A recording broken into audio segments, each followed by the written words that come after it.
തൃശൂർ കുന്നംകുളത്തെ കനത്ത മഴയിൽ വീട് തകർന്നു വീണു. വീട്ടുകാർ ശബ്ദം കേട്ട് പുറത്തേക്ക് ഓടിയതിനാൽ വൻ ദുരന്തമാണ് ഒഴിവായത്. ഇന്ന് പുലർച്ചെ 4 മണിയോടെയായിരുന്നു അപകടമുണ്ടായത്. കോലാടി പറമ്പിൽ വിജേഷും ഭാര്യയും 2 കുട്ടികളുമായിരുന്നു വീട്ടിൽ താമസം. 4:50 വീട് ആദ്യം ഒരു ചെമ്പര് വീണത് വടക്കേ സൈഡിലുള്ളത്. പിന്നെ അത് കഴിഞ്ഞിട്ട് വീട് മൊത്തമായിട്ട് ഇരിക്കുകയായിരുന്നു. വീടിൻ്റെ പുറമേക്ക് ഇറങ്ങി പറഞ്ഞു. ഞാനും ഭാര്യ 2 മക്കള് ഉണ്ടായിരുന്നു. അവരെ കൈ പിടിച്ച് വേഗം തന്നെ പുറത്തേക്ക് ഇറങ്ങലും വീടും തകർന്നു ഒപ്പമായിരുന്നു. ഷോയും ഒപ്പം നമ്മുടെ പ്രതിനിധികളായ ഫെലിക്സും ജിബിനും ഒക്കെ വിവരങ്ങളുമായി ചേരുന്നുണ്ട്. ആദ്യം ലിഷോയിലേക്കാണ്. ലിഷോ, ഈ വീട് എപ്പോഴാണ് തകർന്നു വീണത്? അവർക്ക് നേരിയ തോതിലൊന്നും പരിക്ക് സംഭവിച്ചിട്ടില്ല എന്നത് വളരെ ആശ്വാസകരമായ കാര്യമാണ്. വിശദാംശങ്ങൾ എന്തൊക്കെ ലിഷോയി? വിജേഷ്, ഈ ആദ്യഘട്ടത്തിൽ വീടിൻ്റെ പുറകുവശത്ത് ഒരു ചുമര് ഇടിഞ്ഞ് വീഴുന്നതിൻ്റെ ഒരു ശബ്ദം കേട്ടു. അങ്ങനെ മറ്റ് ആളുകളെല്ലാം തന്നെ, അതായത് വീട്ടിലുണ്ടായിരുന്ന ഭാര്യയെയും മക്കളെയും വിളിച്ച് നേരെ വീടിന് പുറത്തേക്ക് ഇറങ്ങി ഓടുകയായിരുന്നു. അങ്ങനെ വീടിന് പുറത്തിറങ്ങി അധികം വൈകിയില്ല. മിനിറ്റുകൾക്കുള്ളിൽ തന്നെ ഈ വീട് പൂർണ്ണമായും നിലംപൊത്തുകയാണ് ചെയ്തത്. അതാണ് ഭാഗ്യം എന്ന് പറയുന്നത്. കാരണം മറ്റൊന്നുമല്ല, ഒരു മിനിറ്റോ അല്ലെങ്കിൽ 1-2 മിനിറ്റ് മാറിയിരുന്നെങ്കിൽ ഒരുപക്ഷേ വലിയൊരു ദുരന്തം ആയി മാറിയേനെ.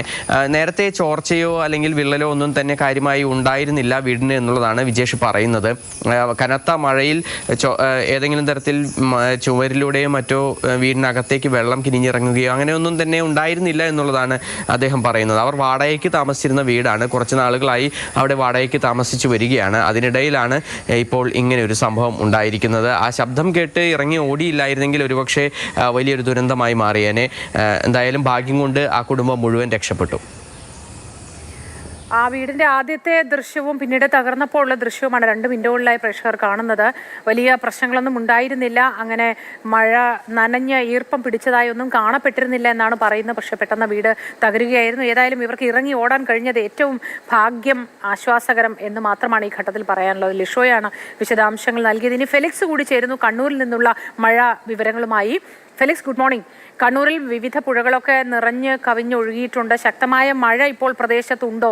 അവധി പ്രഖ്യാപിക്കാത്തുള്ള ആശങ്കയും പല പ്രേക്ഷകരും അറിയിക്കുന്നുണ്ട് ശക്തമായ മഴ ഉള്ളതുകൊണ്ട്.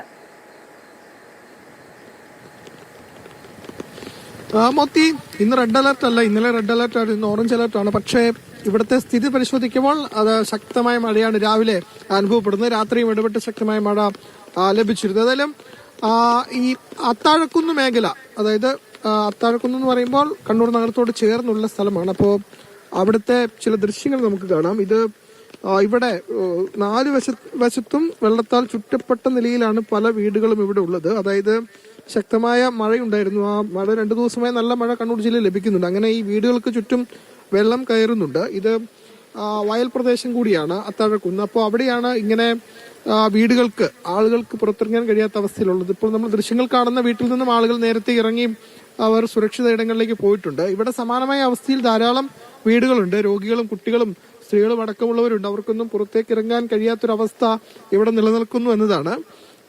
ഈ പ്രദേശത്ത് വെള്ളം വലിയ രീതിയിൽ കെട്ടിക്കിടക്കുന്നുണ്ട്. ഇവിടെ നിന്നും ഒഴുകിപ്പോകാനൊരു സംവിധാനമില്ല എന്നത് ഒരു പ്രധാനപ്പെട്ട വിഷയമാണ്. അതായത് ഒരു ഓവുചാലുണ്ട്. ഓവുചാല് ഒരു വശത്തേക്ക് എത്തുമ്പോൾ അവിടെ ഒരു റോഡ് നിർമ്മിച്ചിട്ടുണ്ട്. ആ റോഡ് മണ്ണിട്ട്, അതായത് ഓവുചാലിന് മുകളിൽ മണ്ണിട്ട് റോഡ് നിർമ്മിച്ചു. സ്വാഭാവികമായും ഓവുചാലിൽ കൂടെ വെള്ളം പോകില്ല. അങ്ങനെ ഈ പ്രദേശത്ത് ഏതാണ്ട് 20ഓളം വീടുകളിൽ ആളുകളെ ദുരിതത്തിലാക്കി ഇങ്ങനെ വെള്ളം കെട്ടിക്കിടക്കുകയാണ്. ഇനിയിപ്പോൾ മഴ മാറിയാൽ മാത്രമാണ് വെള്ളം ഇറങ്ങുക. അത്രയും കാലം ഇവർ ഈ ദുരിതം അനുഭവിക്കേണ്ടി വരും. അതാണിപ്പോൾ കണ്ണൂരിലെ ഒരു അവസ്ഥ. മഴ പൂർണ്ണമായും തോർന്നാൽ മാത്രമേ ഇതിനൊരു മാറ്റം ഉണ്ടാവൂ എന്നതാണ് വ്യക്തമാകുന്നത്. ഇതിനൊപ്പം കൊട്ടിയൂരിൽ 2 പേരെ കാണാതായതിൻ്റെ തെരച്ചിൽ കൂടി തകൃതിയായി നടക്കുന്നുണ്ട്. ഫെലിക്സാണ് വിശദാംശങ്ങൾ നൽകിയത്. ഒപ്പം ലിഷോയും 2ആൾക്കും നല്ല ദിവസം ആശംസിക്കുന്നു. മഴയിലെ വെള്ളക്കെട്ടൊക്കെ രൂക്ഷമാകുന്ന സമയത്ത് നമ്മൾ എപ്പോഴും പറയാറുള്ള കാര്യങ്ങൾ, ജാഗ്രതാ നിർദ്ദേശങ്ങൾ പാലിക്കണം എന്നതാണ്. അത് പലപ്പോഴും പാലിക്കാതെ വരുന്നു. കൊട്ടിയൂരിലെ ദൃശ്യങ്ങളാണ് പ്രേക്ഷകർ കാണുന്നത്. കൊട്ടിയൂരിൽ വളരെ ശക്തമായ നീരൊഴുക്കിലാണ് 2 പേരെ കാണാതായത്. കൊട്ടിയൂർ ക്ഷേത്ര ദർശനത്തിന് എത്തിയവരാണെന്നാണ് മനസ്സിലാക്കുന്നത്.